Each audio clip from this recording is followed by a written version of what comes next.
kind of.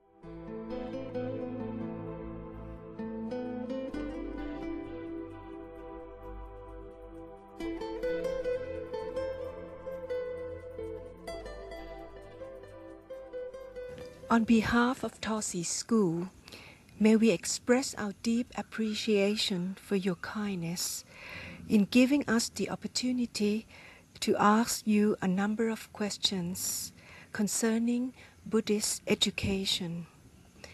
The first question is, would you please say something about education and Buddhist education in particular? Human beings are noticeably different from most of the creatures in the world. See, many animals that are able to take care of themselves survive within a few days, a few hours, even a few minutes of being born. Human beings, on the other hand, are completely helpless and vulnerable for a number of years. They have to live with their parents, caregivers, and they have to learn many of the things that for other creatures are instinctual. So we are at a disadvantage with our instincts perhaps, but we have this marvelous ability to learn, to absorb new information, to apply it. So we are learning creatures.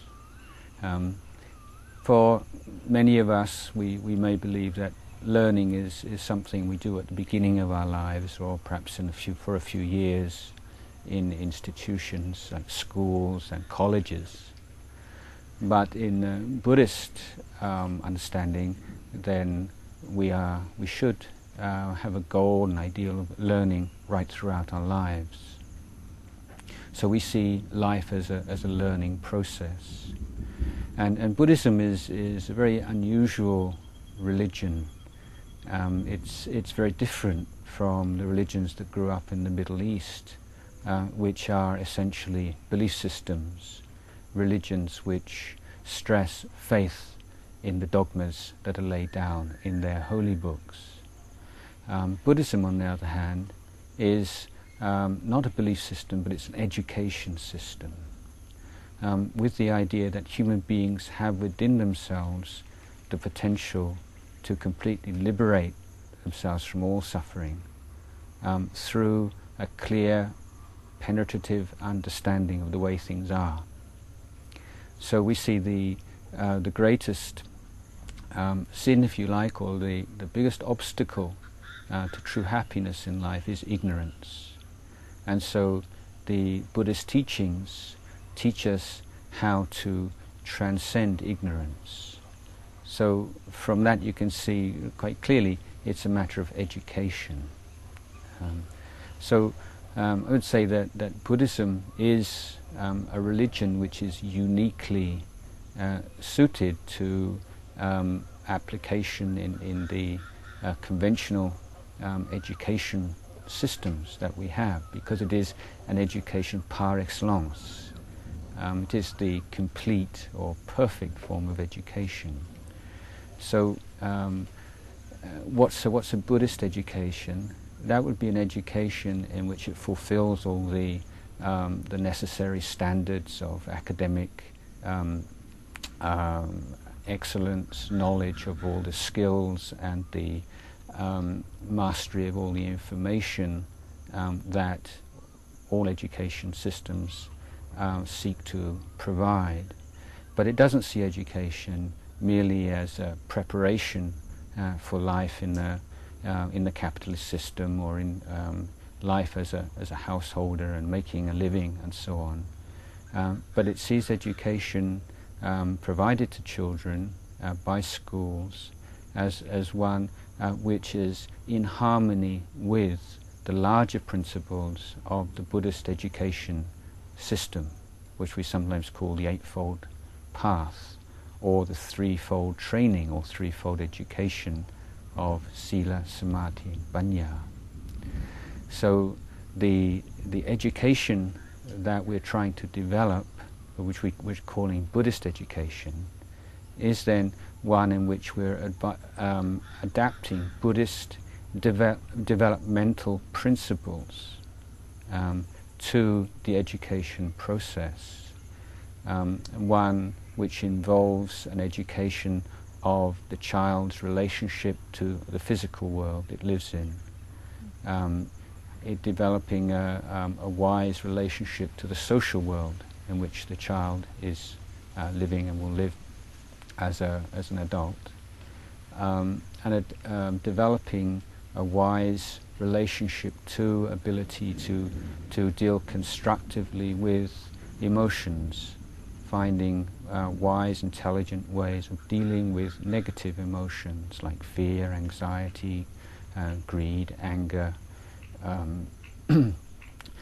depression, and so on, and developing skillful means to develop all the positive qualities of things like patience, resilience, effort, kindness, awareness, inner peace, integrity, and so on.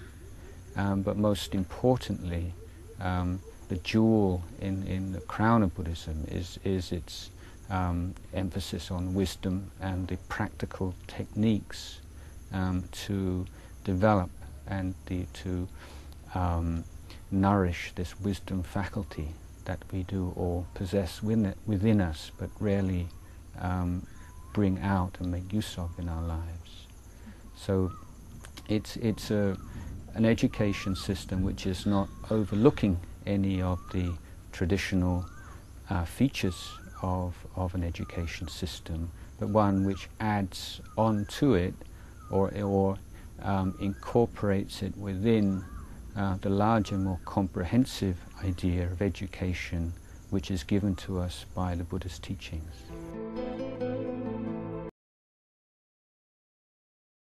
Rajan, I have a follow-up question on creative thinking, because in our society, people place very high value on, they regard it as creative thinking, what is unique, what is different from others. But then you end up having something which very, very hard to understand, and you have some kind of creative thinking which is translated into high financial returns also. What is your view on that?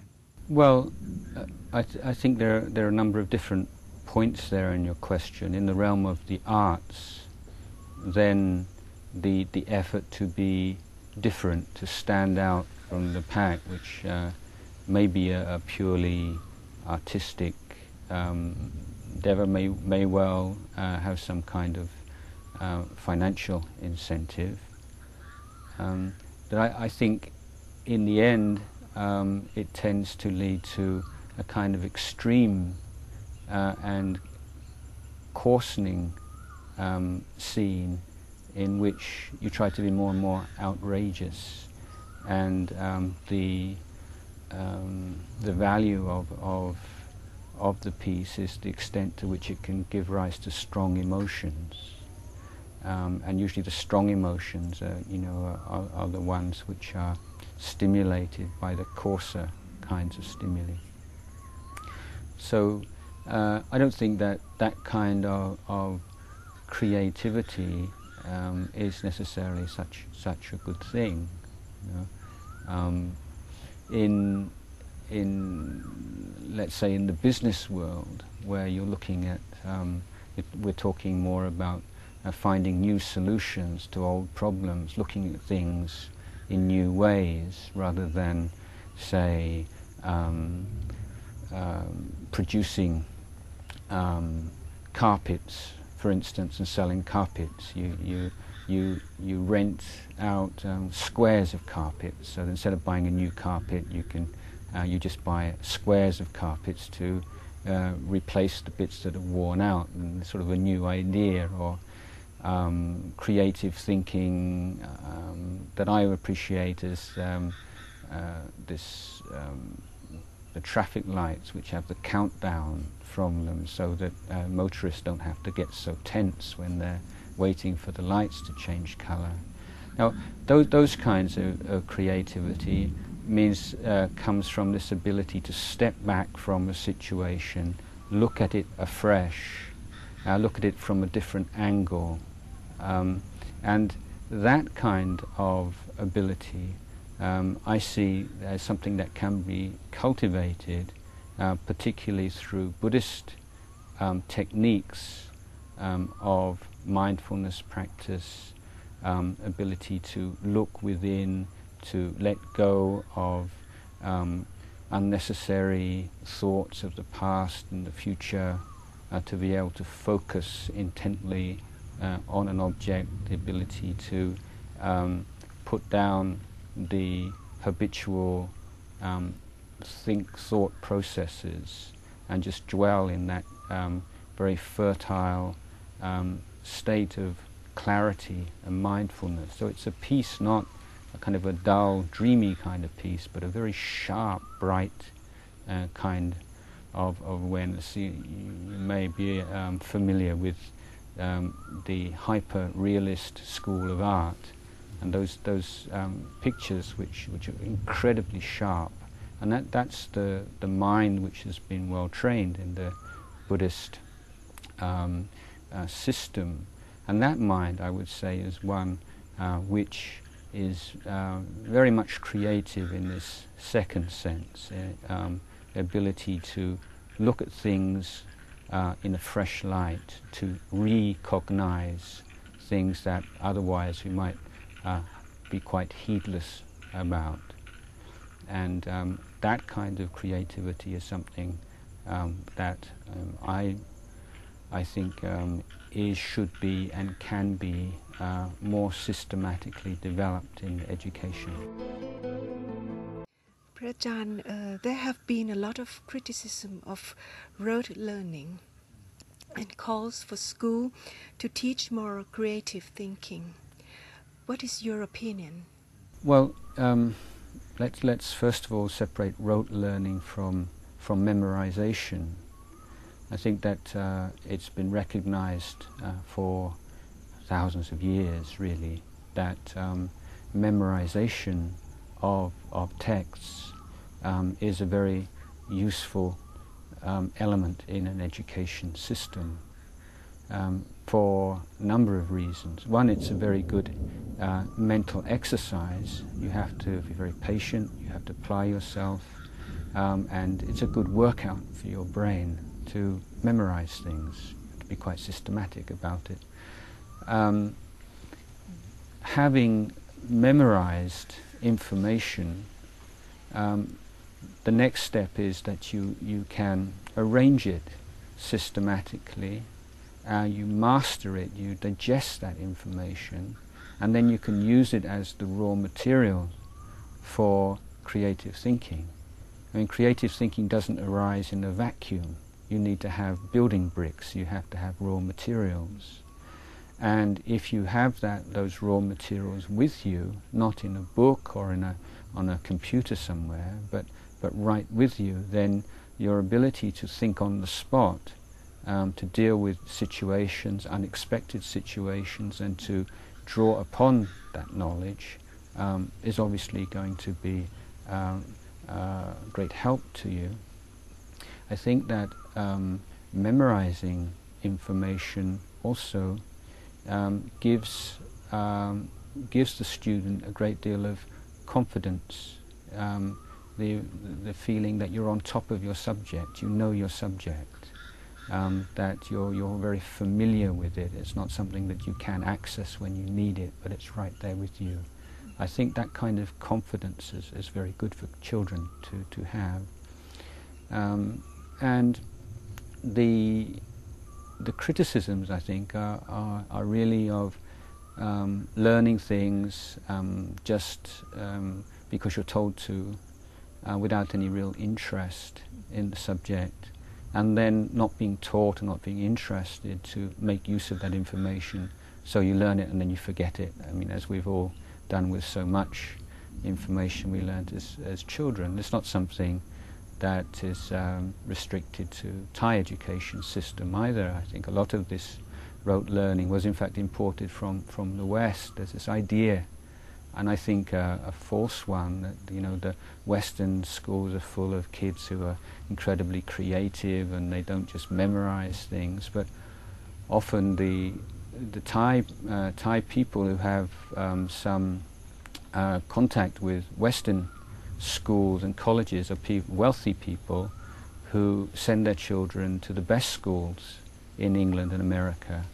So their contact with Western education system is like of the best, and so it's quite distorted and not a fit comparison. So I would say that the original Thai system, as it was taught in monasteries, well, yes, you memorize a lot of stuff, but then there's emphasis on discussion and debate.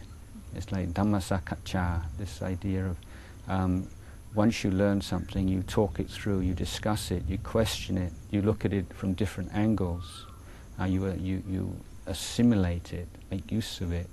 This is what I understand to be the original Buddhist approach, and that's something that you can find from accounts of the monastic universities in Nalanda and Taxila in the old days. That's the original Buddhist approach.